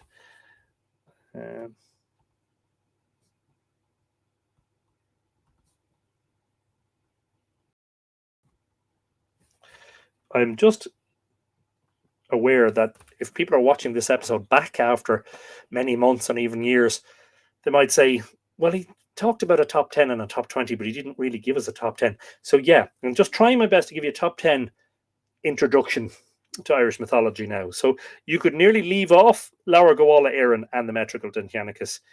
I wouldn't leave off O'Rahilly and the Festival of Lunasa. I just think you'll enjoy them too much. But Lady Gregory is definitely going to be up there. And the wonderful thing about Lady Gregory is it's not expensive to buy new, and there are so many copies of them. Somebody mentioned, I think it was Erica Rivertree mentioned that she uses ABE books. I used them an awful lot before Brexit to get books from the UK, but it's ridiculously expensive to get books from the UK now. So let me just, Lady Gregory's, let me just do a quick search, Complete Irish Mythology, and see how many results there are on ABE books. There's not many actually, but it's available from the UK for the US dollar equivalent of $12.39, which is about what? About €12 and about £10 sterling, you know. Helen Hurst Chater makes a good point that Kindle editions are often reasonably priced. Now, I have a Kindle and I haven't used it in years because I just like real books. But if you're the sort of person who, for various reasons, saving on space and saving on costs, who uses a Kindle a lot, Helen makes a very good point. Kindle editions are often much cheaper than the physical copies. Place names are very telling, says Samantha, especially if there are other more local names for places, old names incorporated into local lore. Yeah.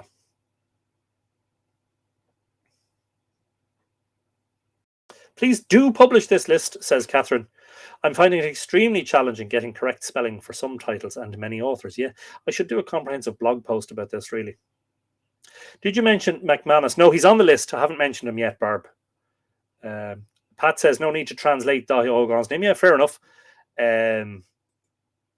He used his Irish name, so no need to translate. Just in case anybody was interested, that Dahi is usually the Irish for David, or usually, sorry, David is used as the English translation of Dahi. Better way to put it. Right, so that's Lady Gregory. You can't really get into Irish mythology without reading Táin Bó Cúailnge, the epic or the great saga, the Brown Bull of Cooley, and the war between the Ulster Army and Maeve's Connacht Army. A very good, popular, and quite scholarly, but reprinted many times, is, of course, Thomas Kinsella's translation of Táin Bó Cúailnge. I'll just show you quickly 2 copies that I happen to have. Is reprinted at various times at various covers, and usually illustrated with the wonderful brush drawings by Louis Le Brocquoy. So yeah, this one you should be able to pick up dirt cheap secondhand. There are lots of copies of it. I see it in secondhand bookshops all the time. Let me just quickly check ABE books. Yeah, $7.35, $9.79. You know, but don't forget, if you want to buy new, by all means. Support your local bookshop. By the way, it has to be said, too many people are fond of enriching Jeff Bezos, and Jeff Bezos doesn't seem to be the sort of guy who looks after people. He's a man who's got billions and billions, more money than he could spend in 1,000 lifetimes. And he likes to do all these silly, sort of almost megalomaniac things. Go to your local bookshop and say, listen, do you have Thomas Kinsella's Táin? And if they haven't, ask them, well, can you order it for me? And support them and local jobs and all the rest, instead of enlarging the coffers of Mr. Bezos, who, just as far I mean, consider all the people who are hungry in the world, you know. Yeah. Anyway, that's a different discussion. Lady Gregory says Monica for about €20 in Switzerland secondhand. There you go. And that's, I mean, I think it's gold. I mean, considering it's a reprint of material that's 120 years old, material that's a lot older than that. That was when it was translated and written down. Yeah, I think that's well worth it. I listened to the Library Vox recordings on YouTube of many of these books. Perhaps you could provide a link, Desiree, so other people can have a look at that, or listen, as it were. Adol, says Barbara, is another good site for used books. I must like you all an awful lot to give up where I buy books. Sharing is caring, Barbara. Sharing is caring, you know. So in terms of, that's 1, 2, 3, 4, 5, 6, 7, 8. Yeah. I'm aware of the fact that not everybody will agree with this choice, but it was a great introduction for me back in the day, and I've mentioned it many times. Charles Squire. And indeed, I've read from it. In fact, I believe some of the first episodes of Live Irish Myths were reading from Charles Squire. This is republished by, I think, Senate. Probably late 90s or early 2000s. Late 90s, I would put my money on. Let me just check. First published in 1912 as Celtic Myth and Legend, Poetry and Romance. This edition published in 1998 by Senate. So this was a cheap one. I bought this new, and it's a facsimile reprint of the original, which is brilliant. Not a retyped or reset or OCR, anything like that. So much less likely to have mistakes in it, because the OCR stuff does a desperately bad job of Irish names and proper names and place names and Welsh names and all of that. This is a very good starting place. Now, some of it's British mythology, but at least half of it is purely Irish. So that section will be of interest to most of you. The Gaelic gods, as in Irish. The gods of the Gaels, the gods arrive, the rise of the sun god, the Gaelic Argonauts, the war with the giants, the conquest of the gods by mortals, that's about the coming of the Milesians, the gods in exile, the Irish Iliad, some Gaelic love stories, Finn and the Fenians, the decline and fall of the gods. Squire is a very good place to start. Again, just looking at ABE Books. ABE Books, I think, is owned by Amazon, isn't it? So perhaps if you don't really like giving the multi-billionaire more money, you might find somewhere else to find it. But just give me a Celtic myth. Let's just see. Charles Squire. Yeah, $4.13 when that's available from the USA. $4.39. So you should be able to pick up a second-hand copy fairly cheap. I'm not sure if it's still available new. I suspect not. Connie says, and Acrobat Reader is free. Yes, indeed. Amanda Morgan is saying, greetings all. My husband Keith is listening with me from a humid Yeppoon, Queensland, Australia. Good morning to you, Amanda and Keith. Thanks for joining us. Hope you're having a good Tuesday so far. Helen is pointing out that eBay sometimes has old titles. Always worth checking eBay, of course. Yep. I like WOB, World of Books, says Valencia. Thank you for the recommendations, folks. This is brilliant because it gives people more choice, as it were. Library Vox, a free service where they books in the public domain. Most of the time, I just look up the book on YouTube and find a recording of somebody reading it. It's usually Library Vox. Brilliant stuff. Thanks for that recommendation, Desiree. My comments are frozen, says Monica. My grandfather, says Cav K, worked on Lady Gregory's house in Galway, Kinvara, I think, or Gort. Yeah, wow. That's a claim to fame. Brilliant.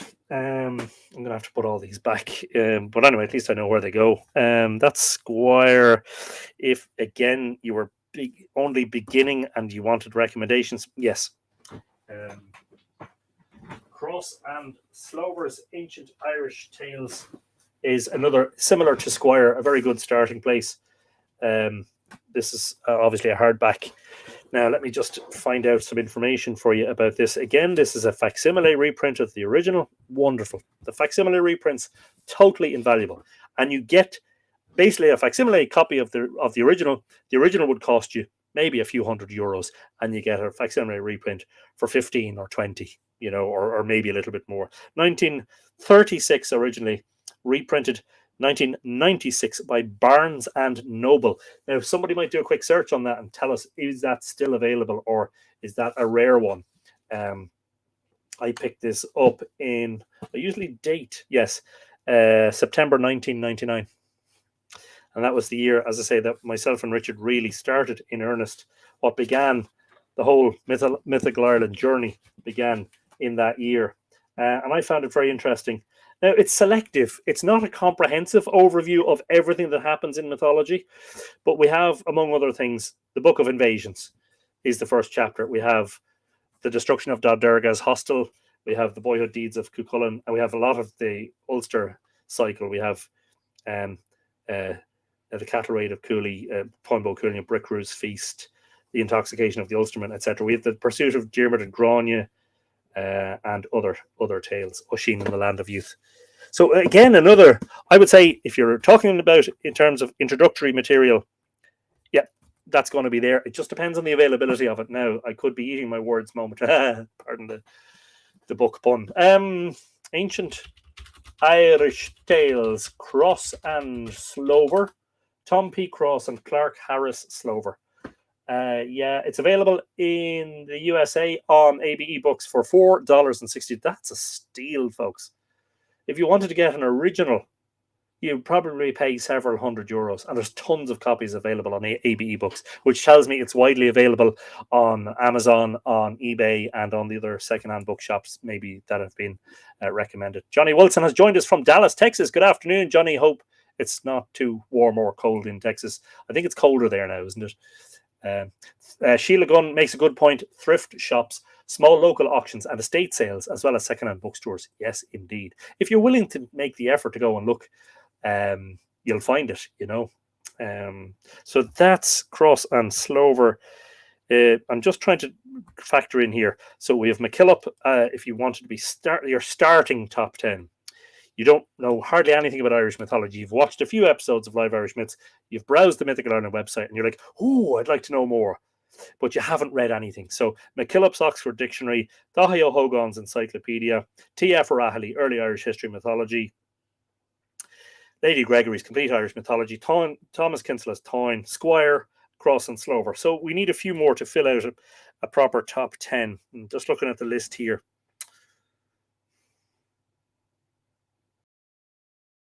Yeah, I think a very good one and a scholarly one, but again, it's probably out of print, is Prunchas MacConaughey's book, which I think is just called Celtic Mythology. Forgive me for a moment. I'm having to rummage here.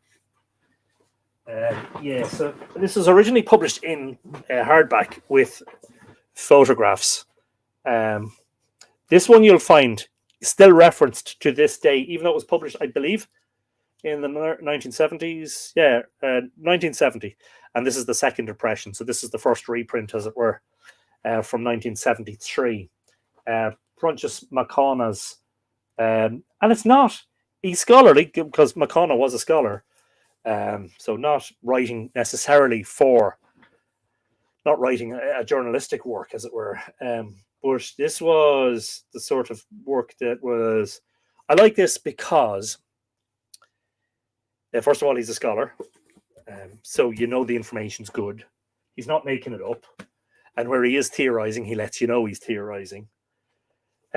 This is widely referenced in mythological material, other books about Irish myth and culture over the last number of decades, but it's also entirely readable by a non-specialist, which is one of the reasons I like it so much.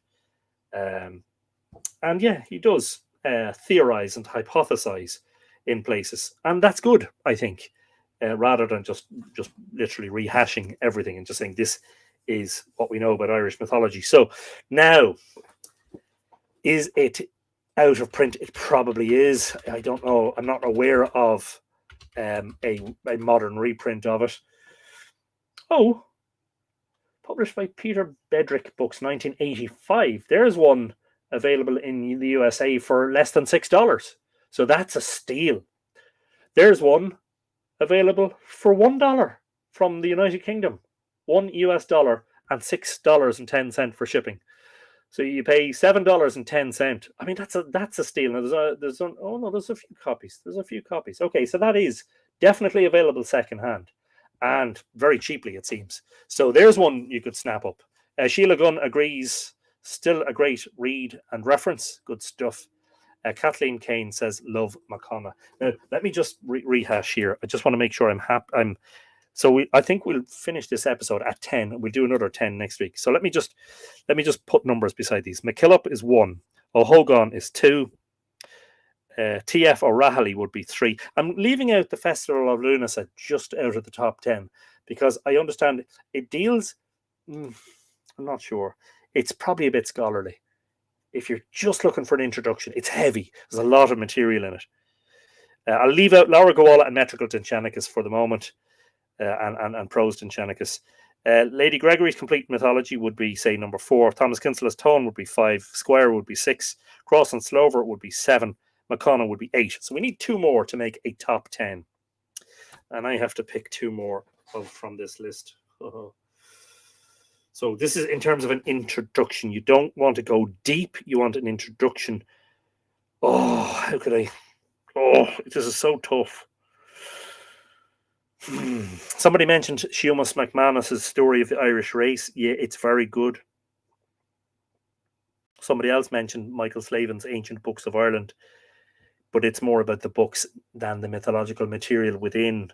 It's on my list, but where it fits in is difficult to say. I don't think it's in the top 10, and that's no slight on Michael. Michael's a wonderful scholar and a gentleman to boot, and somebody who knows all about books about mythology.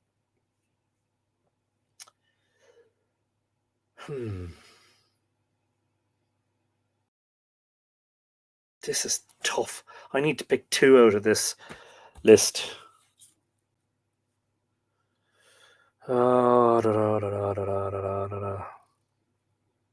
So tough. So over the next series of episodes, we're talking about this might turn into 3 or 4 episodes because we've done 8 books in an hour.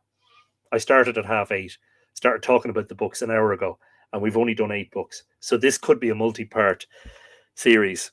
It will be. So if you're an author of one of these books and you find that you've been left down the list, that's got absolutely nothing to do with the quality of what you've written or published. I'm just right now trying to think of somebody who's just seen a few episodes of Live Irish Myths, who's maybe seen something on the internet and it's like, I'm really interested in these stories. Where can I learn more? And wants a sort of a broad, but not too scholarly and not too in-depth introduction to Irish and Celtic mythology. There's Moncon McGann's books, there's Mallory, there's Joyce, who wrote so much. There's all of Stokes's translations. There's folklore.ie. Michael Fortune has a wonderful resource. There's just so much stuff.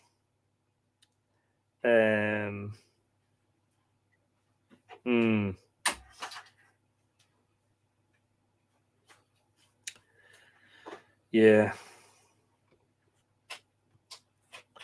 There's also Rolleston. And the reason that would be on my list is because it would have been, sorry, I've just spotted another one.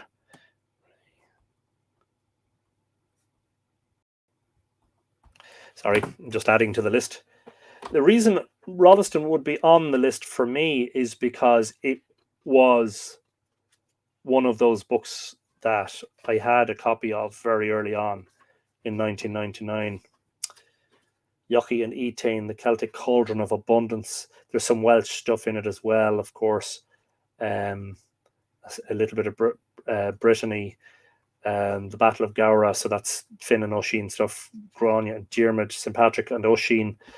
Finn and the Goblin, The Death of Maeve, Conor McNessa. So we're into Ulster cycle territory, and then we're going back into, Round Bull of Cooley, of course, Toynbee Coolinga, but we go back then to the Red Branch. Yochi and Etain, of course, we're going back to Tuatha Dé Danann stuff. The Milesian Conquest. It's not as sort of, I don't know whether it'd be on the top 10. Hang on a second. This has to be done. Yeah, Anne McCallum. You just got in there before me. It's on my top 20, and I'm just saying I can't not include it. It's a bit more scholarly. I don't know. That's the only reason I was kind of leaving it off.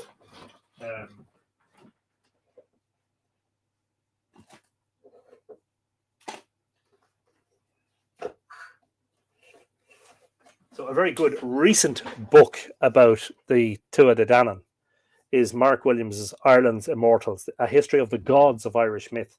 I acquired this in 2019, which I think is the year it was published. It may have been published the previous year. Apologies, I'm after hitting off the microphone. Hopefully that didn't disturb you too much. Rowan Grove has joined us. Yeah, actually, first published 2016 by Princeton University Press. I think The only reason this wouldn't be on my top 10 is because it's scholarly and it's a little bit dense if you're just beginning your exploration of Irish myth. Um, it's over 500 pages. So maybe I'll park that one just on the basis that it's just a bit dense. So how many? We still have to pick two. It's still tough. It's still so tough.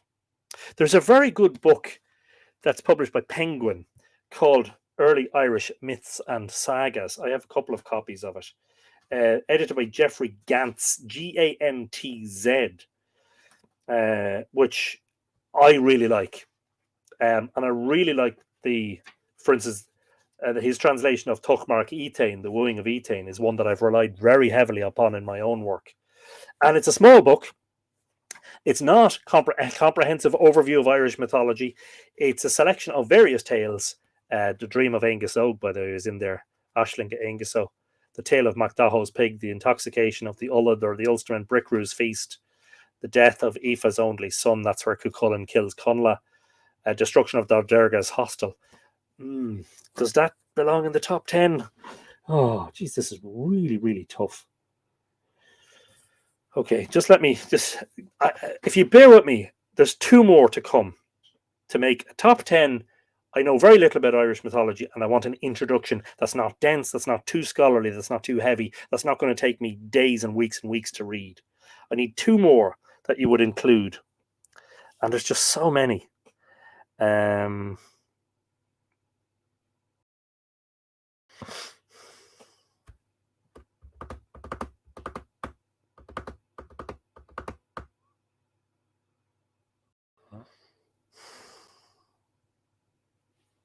Oh, yeah. I found one that I would recommend because it's a good introduction and because it is a book full of soul.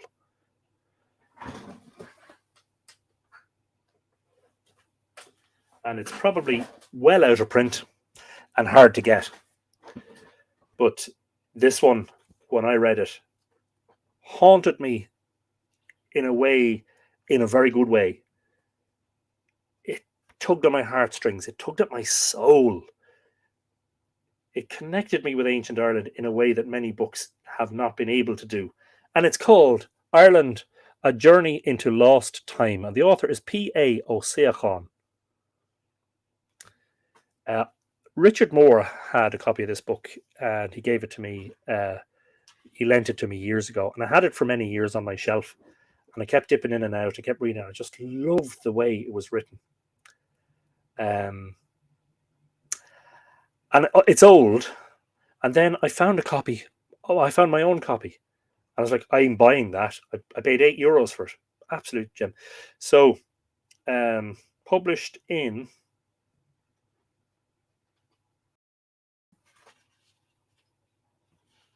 Can't find when it was published.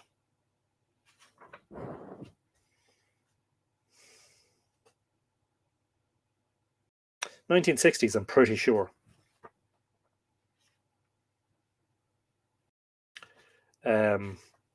Yeah. So this is also about archaeological monuments and the landscape. It's not, it's it's probably more about that than it is about mythology, to be honest.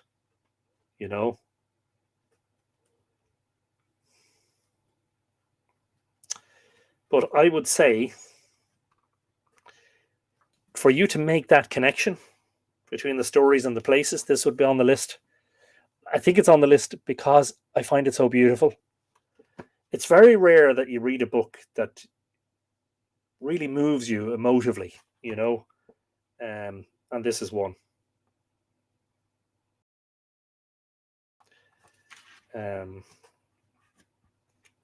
Yeah, so I don't know. Has anybody done any? Yeah, and Joe Butler is mentioning Morgan Daimler. Morgan's on the list, of course. It's just so difficult as an introduction. Do you want to recommend somebody read Cotmoy Chura over something else? I mean, it's just so difficult to whittle down to 10. And 10 is such a decimal number. I mean, we live in the decimal age. Like, years ago, it might have been a dozen or 13 when different numbers were sacred or important. Let me just check that now for a moment. I'm sure somebody searched for it already. Ireland, a journey into lost time. No, that's not coming up. Yeah. That makes it onto the top 10 for me, just purely in terms of the beauty of it. You may not agree, by the way. And again, if that's the case, that's fair enough, especially if you're more knowledgeable and you've read lots of stuff with Irish myth. You may not agree with my list either. So this is, given the difficulty of actually trying to pick 10, and there's so many brilliant books. Oh, yeah. There's one more that I would, just making sure that there's nothing else that would definitely leapfrog this.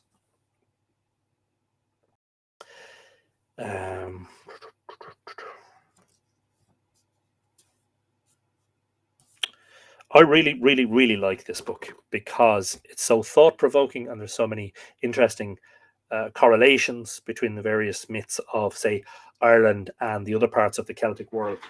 And I think it's very erudite and it's easy to read and it's quite exciting to read, actually. And that is the one. Sorry, I just need to write a number 9 against A Journey into Lost Time. Celtic Heritage by Rhys and Rhys. Alwyn Rhys and Brinley Rhys. Published, I think this is again 1960s/70s. 1961.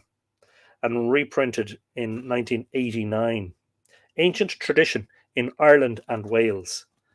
This is brilliant because there's so much cosmology in it, as in mythological cosmology, as in beginnings, origins. So many theories about the organization of things around sacred centers like Tara and Ishnok and all of that, and the hierarchy of provinces, and relating that to the mythological traditions. I think this is brilliant, actually. I only encountered this 5 or 6 years ago.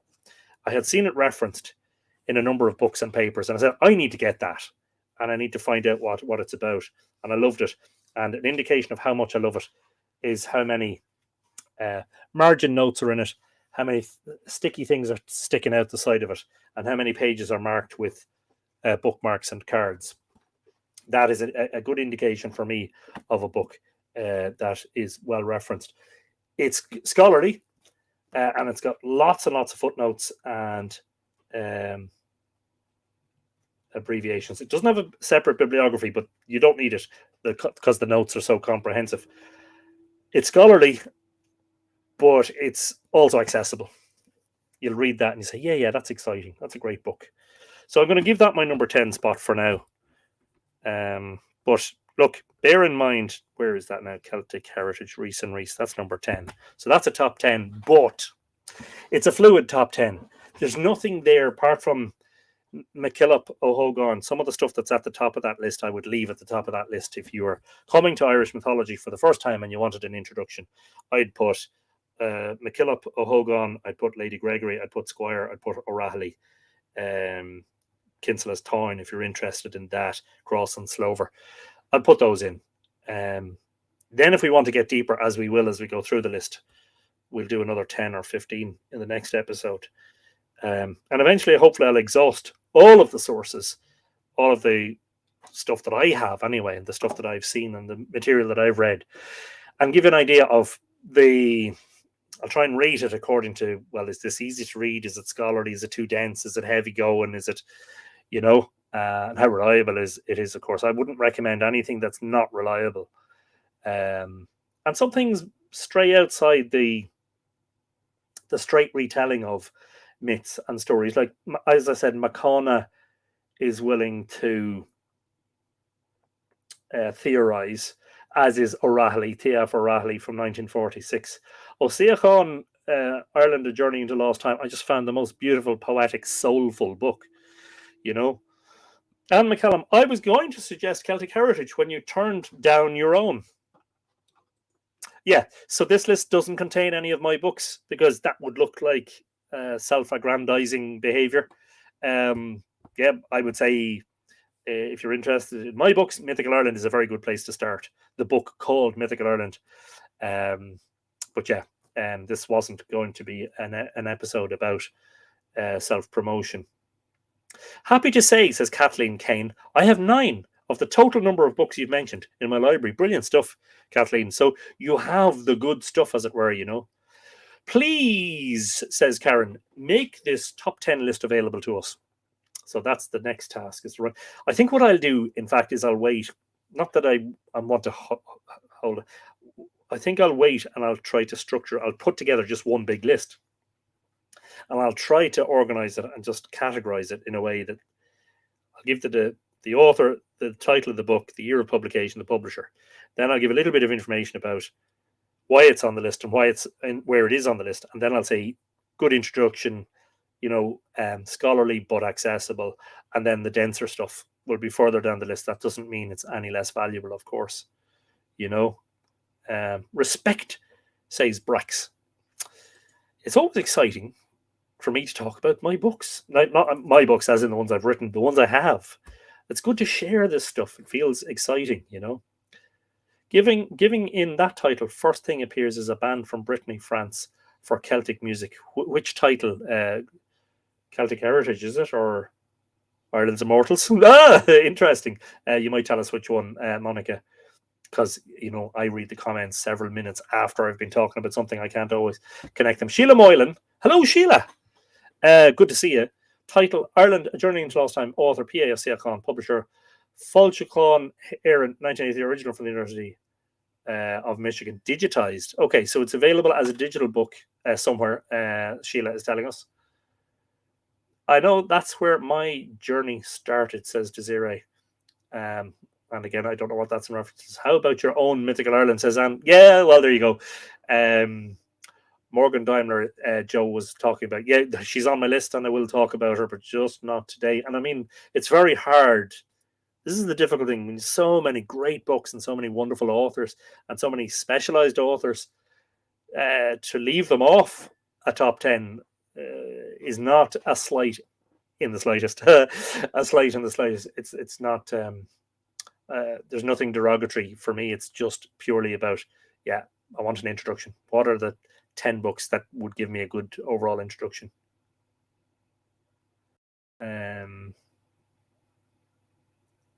Noel Kelly says Slania the comic. Wayne Bird is suggesting I have a double whiskey. Yes, indeed. Rowan Grove had lost track of time and snuck in at the back. You'll have to rewatch now, Rowan, because there's an hour and 20 minutes at this stage of recommendations. And had earlier recommended Ireland's Immortals. Yes, I think we'll just put that slightly further down the list because it's the deeper, heavier stuff that Mythic Ireland. Michael Dames, thank you for reminding me. I have 2 copies of that too, and that's not on my list. Another very interesting book. Yeah, another very, very, very nice book, Pat. Thanks for the recommendation. Rolleston Myths. Yeah, we had mentioned that, Debbie. It's on my list. And it's kind of hard to say whether it would slot into the top 10. I just thought when I was leafing through it there that it just didn't have as broad a sweep of Irish myth as the likes of O'Rahilly, as the likes of Lady Gregory, as the likes of Squire. But it's very hard to kind of say it doesn't deserve to be in the top 10, you know. My such lists would change by the hour, says Barbara. So now you've just identified the problem I have. The challenge is, how do I, you know? Don't think I've ever seen Anthony Murphy this stressed. Oh, it's a very good type of stress, Desiree. It's like, how do I? It's like I love all this stuff. It's very hard for me to say, this is above this, this is above this, this is above this. I'm trying to do it from the point of view of somebody who's never, you know. Miranda Green, yeah, I have that on my shelf. But it's a curious thing, and it's nothing. I just haven't referenced it that much over the years. I wonder whether it's just too broad. I'll have to go back to it for next week. Kathleen agreed. Love McCona. Rolliston has been suggested by a few people. Yes, and there's another there that is on the list that will be discussed, and that's Wood Martin in relation to the Traces of the Elder Fates of Ireland, which is some really, really fantastic stuff in it. Helen is telling us she just finished a scholarly but readable book of interest, Queens of the Wild by Ronald Hutton. Oh, Ronald Hutton, yes, examines these figures across time, and influences, including the Earth Goddess and Cailleach. Brilliant stuff. Irish Dreamtime, Sean Satanta. Yes, that's on my list, of course. Should it be in the top 10? Possibly, yeah. I mean, Squeeze the Wife for thank you from your student fans for sharing you, says Gretchen. Pardon me. Yeah. Isn't she very good? She's very generous. Deborah, 2 new books. Don't tell my husband. Your secret's safe with us, Deborah. We won't tell anybody. Ulysses 31, JP Mallory's, yes, mentioned brilliant suggestion. We will be talking about that, I hope, next week in the next episode. Love it. Yeah. Well, a great suggestion. Elaine says, very interesting episode, Anthony. I could tell it wasn't easy which ones to pick. Good job. Yeah. And even when the list is, if it ever gets to a stage where it could be called complete, it'll still be a movable feast, And Desiree, yes, Mythical Ireland. Signed copies available on the Mythical Ireland website right now if you order one, by the way. Okay, so I think that's it.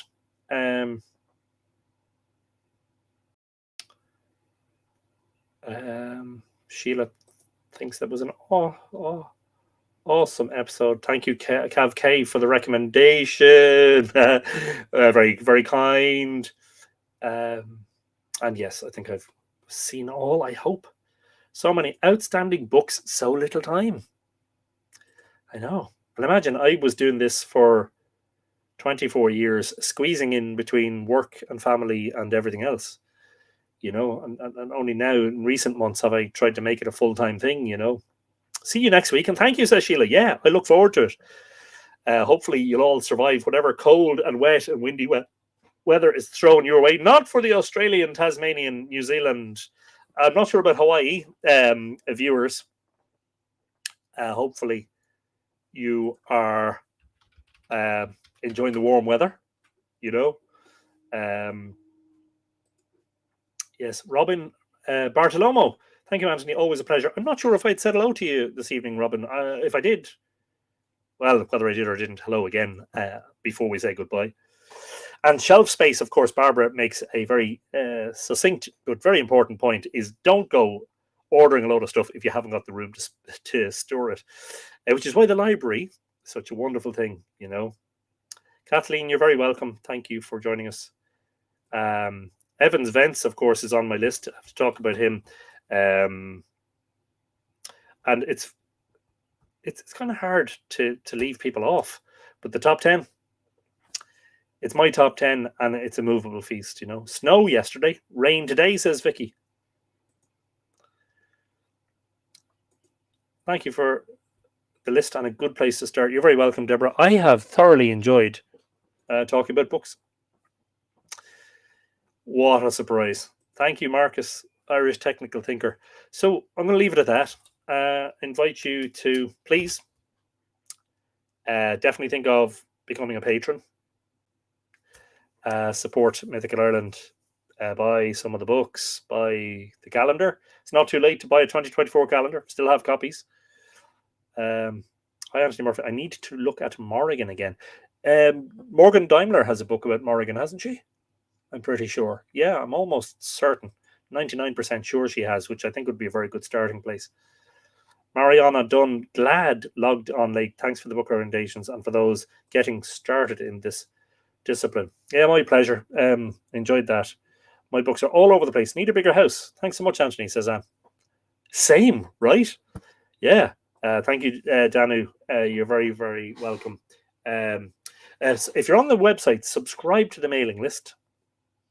If you're on Facebook, follow the main Mythical Ireland page, and of course join the Mythical Ireland community. And what else? Yeah, Patreon, and on YouTube, subscribe to the channel. Come here, have a great week. We'll see you all next week for part 2 of. So this today's one is labeled. Did I call it top 10 or top 20? Just check on YouTube now. This live episode has been given what title? Ah, okay. YouTube is refusing to comply with my click live. Top 20. Okay, so I'll rename that. So it'll be top 10. And next week will be, or should I just rename the whole series and call it top 50 and just do a few episodes and try and stop when we get to 50? You know. And Barbara says, just forced another bookcase into the dining room. I like it. I mean, you only eat there. It's not like, how often do you eat? 3 times a day? How often do you read books? All the rest of the time. St. Patrick's Purgatory by Thomas Wright around 1988. Haven't come across it. Not in my library, so can't comment about it, but sounds interesting. There's a lack of books, says Cy B, on Lochgar pre-1920. Yeah, and I can't immediately tell you anything about that, to be honest. What to do during our snowstorm tomorrow, says Deborah. Read books and then order some of the books that we've seen recommended tonight. Hey. Sure, look, and then you'll be watching for the postman, postwoman, post person to come and deliver them, of course. Yeah. Anyway, thanks all for tuning in. It's been a great pleasure, as always. Next week is episode 250. Imagine, still going after almost 4 years. Wow. Time flies. When you're having fun. Tempus fugit. Time flies. You can't. They go too fast. 7 threes, as they say in ham radio. Thank you indeed. Good evening. I am Anthony Murphy. This has been Live Irish Myths. Top 50 with another 50 that almost matters. Yeah, and that's before I recommend the top 10 books about Irish history and prehistory and archaeology. Oh, that's going to be a whole other saga. But anyway, it'll be fun. That's the main thing. Anyway, thanks for tuning in. And all the best to Evan and Chili. Hope Evan gets well soon. Good night. Erica, I'm not sure if I said hello to you earlier. Hello and goodbye. And Sheila, yes, always a pleasure to see you, Sheila. Happy New Year. If I didn't see you last week, which I'm not sure I did. Happy New Year. 6 to 8 inches expected with wind gusts, says Steve. So there'll be some drifting snow. Wow. Can't wait for the archaeology list, says Barbara. I know. I mean, we're already just getting started. But anyway, isn't it so exciting? Arrived late, that's fine. Sure, come here, you can watch start. But start around half an hour. First half hour is all saying hello to people and all of that. Gretchen, time flies like an arrow. Banana, fruit flies. Yes, indeed. Anyway, I'm going now because I have to put out the bins and I have a few chores to do before I go to bed. It's nearly 10 o'clock. What am I doing? I'm talking about books. That's why I'm excited. At least we're not short on episodes, says Jazire. 100% right. Anyway, I'm going. Bye. Kelly Nee Kelly has just arrived and I'm going. Kelly, Happy New Year. Hello and goodbye. I'm sorry. I'm rushing out the door.